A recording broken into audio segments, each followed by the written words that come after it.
I've missed more than 9,000 shots in my career. I've lost almost 300 games.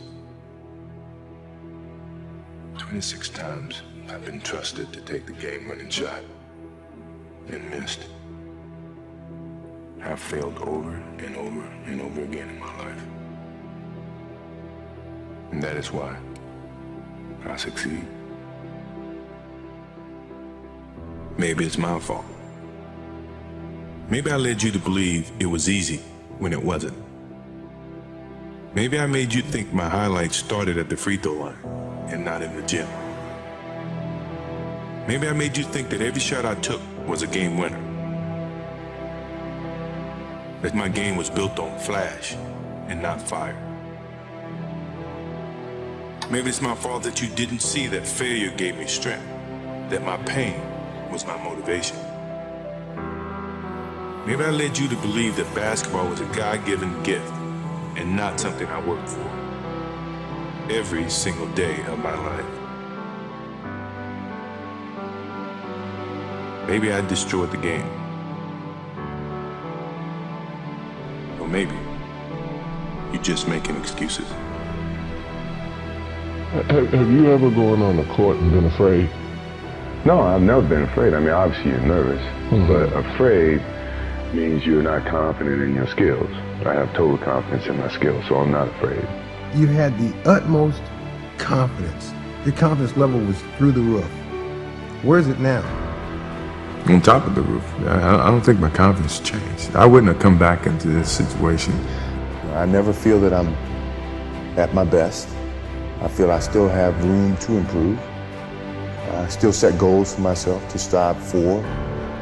I'm never complacent with what I've achieved. Even though it's been very successful for me, I still feel I have a lot to prove, not just as a player, but as a person, as a father, to some extent as a role model in all aspects.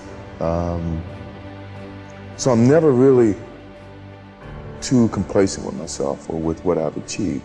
When I get to a point where I feel I can improve as a player, I walk away from the game. I still feel that I have a plateau that I hadn't reached yet in terms of my skills or my expectations of myself. I'm always going to expect myself to do certain things or surpass certain things. As long as I believe that, then my road to success is going to continue to expand. Sports is a tool that teaches, and it teaches you bad things. It can also teach you good things. It's how you perceive those things. I've looked at every experience that I've had, negative and positive, and taken that as a positive.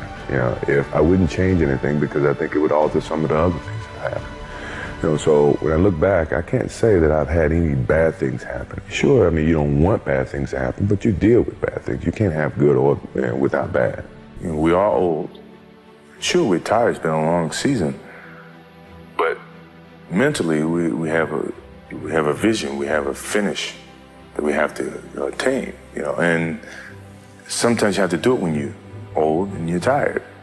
And I think it's the test of your will to succeed when you have to deal with some of these negatives. And I'm pretty sure by the end of this playoffs, you'll see the old and the tired people were very, very young and strong mentally.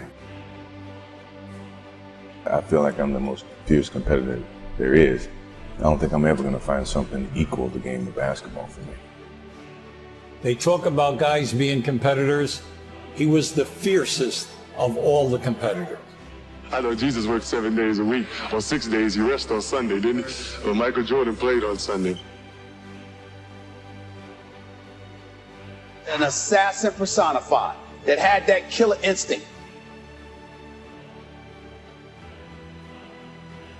I'm not sure people really know how good this guy is. Michael Jordan at his best, there's very few people on this planet that can do this. For me, Michael Jordan was a killer. It didn't matter. He wanted to come in and kill you. What motivates me is the unknown. No one knows. They can all speculate, but no one really knows. And myself, I didn't know. But I didn't let that stop me. And I let that motivate me more so than anything, that You know, as long as it's unknown, that means I have a chance. You know, and that's the way I pursued my whole career. No matter what the game is, or who you're playing against, you have to want the ball. The clock. The pressure. Block all that out. All you think about is what you have to do to win. That's why I love the end of the game. Because it comes down to that one moment when it's all in my hand.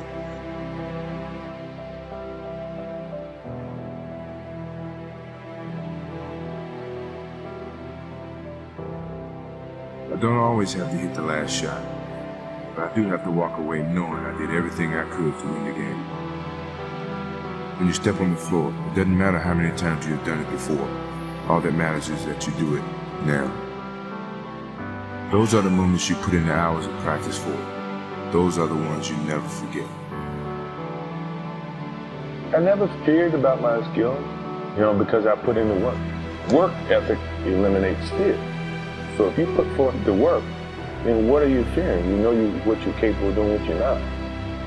I've never been afraid. I mean, obviously you're nervous, but afraid means you're not confident in your skills. I have total confidence in my skills, so I'm not afraid.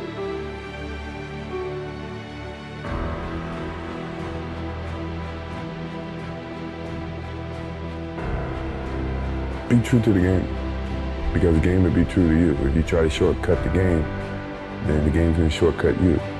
If you put forth the effort, good things will be bestowed upon you. That's truly about the game. And in some ways, that's about life too.